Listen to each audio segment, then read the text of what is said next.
I see you though. I see that you've come to me. You've come to me because I have the answers that you seek. The answer to the age-old question, can we use humans as barbells?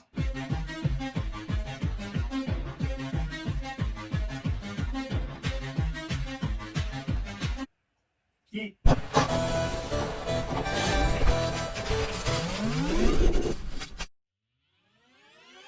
What's up, Shonen fam? My name is Cosplay Mini, and it's my mission in life to help a million weebs like myself achieve the body of their dreams. I help people craft a better life by combining the philosophies of anime and manga with self-help psychology and proven exercise science. I call this philosophy Be More Shonen, and today we're going to go through a two-person bodyweight workout that targets every muscle group. Now, I'm not a doctor, I'm not a brilliant scientist. Before embarking on any fitness endeavour, you have to take into account your personal conditions and speak to your doctor. You are forbidden from taking advice from weebs on the internet about exercise science. Don't listen to me. Now that's out of the way, listen to me, and I'll tell you the secrets to using humans as barbells so you can make those sweet gains at home. First of all, use common sense. You should probably be lifting someone smaller than you, unless you're a small boy Vegeta, and don't put yourself in a position where you can get hurt. The progression scheme is very similar to my bodyweight training workout, and based on your current ability and what you want from your training, you could possibly combine the two. A link to that video will be at the end of this one, so be sure to stick around. So, for progression, all these exercises have to be done 3 days a week. I recommend Monday, Wednesday and Friday, and we'll call these your human barbell days. Each rep must be done with perfect, or as perfect as possible, clean form for 50 reps across multiple sets. For beginners and isolation movements, it might be best to limit it to 25 reps. Progress is made by doing the exercises in as few sets as possible. So for workout 1, for instance, maybe it takes you 5 sets of 10 to get to your 50 reps. But maybe in the next workout you can get it down to just 4 sets, then 3 sets, and then eventually just 1 set. After that, because we're using a person as weight, it's not like we can just feed them to make them heavier for that progressive overload. So once we hit 50 reps, we either increase the total reps or you switch to a harder variant. So with that in mind, let us begin. The first exercise is the squat, the king of all exercises. Have your partner jump on your back, find your balance point, and then squat down. Keep your knees out and make sure you go to full depth.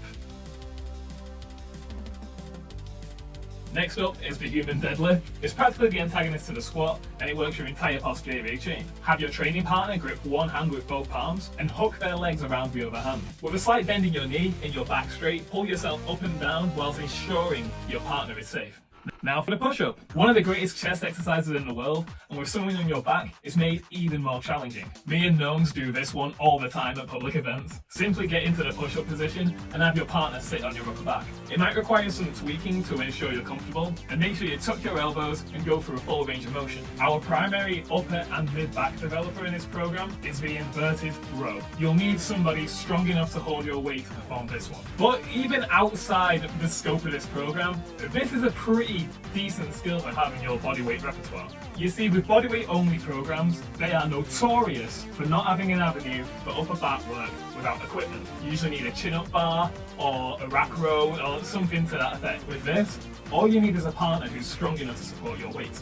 And if you don't have someone strong enough to hold you, I recommend the rack row variant in my bodyweight training routine. Once again, the link to that video will be at the end of this one, so stick around. For our vertical pressing, we have the assisted handstand push-up or incline push-up. The variant you choose should be based on ability, but in my case, it was based on wig size. Speaking of which, the Gohan played in this video is Gnome's cosplay. She's my lovely girlfriend and she makes amazing wigs like these ones and the Super Saiyan ones that you can see in the video. Be sure to check out her work, the link will be in the description below. But back to the workout. You didn't come here for a damn sales pitch. To perform this movement, either walk up your partner or kick up to your partner so that you're on their shoulders or hands, and then perform the push-up on whatever incline you can handle. Now this is another move I've been known to do at conventions, and that's the human bicep curl. It's not an easy movement to perform correctly, mainly because of the strength component, but secondly because your partner has to be stiff as a board and relatively straight. A common mistake is when the person being lifted caves in between the arms, and it takes all the challenge out of the lift and just turns it into a bit of flailing. However, when done right, it works the biceps pretty well and it looks damn impressive. Don't take my word for it, just ask this guy.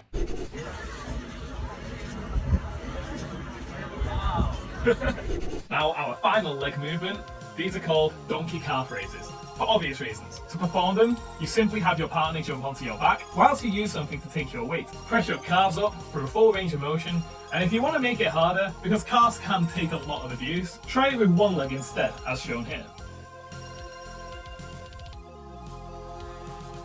Lastly, this is what I call the two-person hanging ab raise. It's similar to those kind of crunches that Goku does in the gravity chamber on his way to Namek. And to perform it in this style, you'll need someone bigger than you who can take your weight. You wrap your legs around their waist and you'll put yourself to head height. Of course, if you don't have anyone bigger than you or stronger than you can just use regular crunches. It's not that big a deal, but this is a really nice fun variant. And that's the end of our two-person bodyweight workout video. If you want ideas on how to combine this with cardio, or how to swap in different exercise variants that are also bodyweight based, please do check out my bodyweight training video. It will bloop up at the end of this one. Now, I'm not just saying this, I genuinely think it's one of the best bodyweight programs out there, especially for beginners. And if you're ready to get into the weight room, I also have a free ebook on my website called the Super Saiyan 6, which is a program I genuinely think that it's one of the best programs out there for beginners. Hope you find these programs useful, guys. Have a nice day, and always remember, be more shonen.